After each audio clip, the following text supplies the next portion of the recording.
PCC chief Jitu Patwari के एक बयान से सूबे की सियासत काफी गर्मा उठी है, जहां पटवारी ने बीजेपी सरकार पर हमला बोलते हुए कहा कि पूरे देश में सबसे ज्यादा मध्य प्रदेश की महिलाएं शराब पीती हैं। वहीं अब पटवारी के बयान पर कांग्रेस और बीजेपी आमने सामने नजर आ रही है।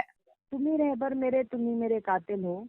जिन लोगों ने महिलाओं की स्थिति यहाँ तक पहुँचा दी कि हमें ऐसा तमगा मिल गया, वही लोग अब हम पर सहन सहानुभूति लेने का हमारा प्रयास कर रहे हैं।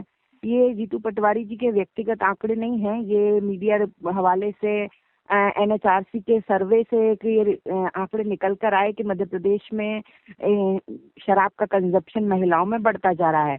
मध्य प्रदेश में नशे की जो जनसंख्या है लोगों की, वो ज्यादा बढ़ती जा रही है। लोग ज्यादा नशा प्रयोग कर रहे हैं। आप पिछले हफ्ते का ये बहुत देख लीजिए कि भोपाल लगातार ड्रग्स के मामले में बार बार वहां पर लोग पकड़े जा रहे हैं, फैक्ट्रियां हो रही हैं। मुख्यमंत्री की ठीक नाक के नीचे नशे का उद्योग पनप रहा है। लेकिन यहाँ बात आ गई कि उल्टा चोर कोतवाल को डांटे कि जिन जीतू पटवारी ने उस बात को लेकर चिंता व्यक्त की, महिलाओं के प्रति चिंता व्यक्त की, उसको ही उनके खिलाफ हथियार बनाकर प्रयोग कर रहे हैं कि जीतू पटवारी ने ऐसा कहा। अगर जीतू पटवारी ने ऐसा कहा, कोई आंकड़े बताए, तो आपका फर्ज बनता है कि आप इस चीज को बहुत संवेदनशीलता के साथ देखें और इसके बारे में कुछ करें कि महिलाएं हर तरह से नशे से प्रभावित होती है। जब पुरुष नशा करते हैं उसका प्रभाव भी सीधे रूप से महिलाओं पर पड़ता है, परिवार पर पड़ता है। और उसके बाद अगर खुद महिला नशा कर रही है तो सोचिए बेरोजगारी की और अशिक्षा की स्थिति कहाँ तक पहुंच गई है। तो सरकार को इसके बारे में कुछ करना चाहिए। इस बयान को लेकर बवाल मचाने से अच्छा होगा कि नशे से मध्य प्रदेश को मुक्ति दिलाए। इसमें नियत का फर्क है कि जहाँ जहाँ शराबबंदी की बात की जाती है उसके आसपास के क्षेत्रों में बस शराब थोड़ी सी महंगी मिलने लगती है।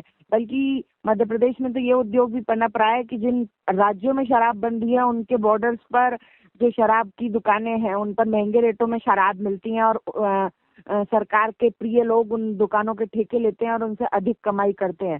तो ये शराब और नशा जो है वो इस सरकार के द्वारा ऐसा लग रहा है कि इनकी तरफ ध्यान ही नहीं दिया जा रहा और इनको बढ़ाने का काम किया जा रहा है। ये वही सरकार है जिसने कोरोना लॉकडाउन के बाद सबसे पहले जो चीज खोली थी, जरूरत मानकर शराब की दुकानें थी। और ये लोग नशे को रोकने के बदले बढ़ावा देकर, ताकि कहीं ना कहीं लोग जो हैं अपनी अशिक्षा को, अपनी बेरोजगारी को, अपनी समस्याओं को भूल जाएं, नशे में डुबो के रखना चाहती हैं। क्योंकि नशे में ही व्यक्ति भारतीय जनता पार्टी को वोट दे सकता है। देखिए, जीतू पटवारी जी की अपनी खुद की कोई राजनीति नहीं है, इसीलिए इस प्रकार की चीजों को सामने लेकर आते हैं वो। और एक तरफ आंकड़े तरोड़ मरोड़ के टूल किट एजेंडे को प्रस्तुत करना और दूसरी ओर उस महान देश की प्रदेश की महिलाओं को अपमानित करना, जिसमें आज तीजा का त्योहार है, निर्जला महिलाएं व्रत रखी हुई हैं और जमीन से लेके आसमान तक की अपनी यात्रा को पूर्ण कर चुकी हैं। उन महिलाओं को इस प्रकार से अपमानित करना, लांछित करना, मुझे लगता है कुछ नया नहीं है। जीतू पटवारी जी की आदत में, उनके व्यवहार में शुमार है।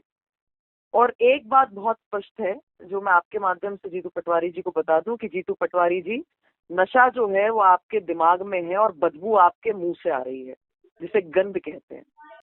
देखिए, तंदूर कांड से लेकर महिलाओं को आइटम कहने वाले दिग्विजय सिंह, आज महिलाओं ने, बेटियों बहनों ने उन्हें घर पे बिठाने का काम किया है।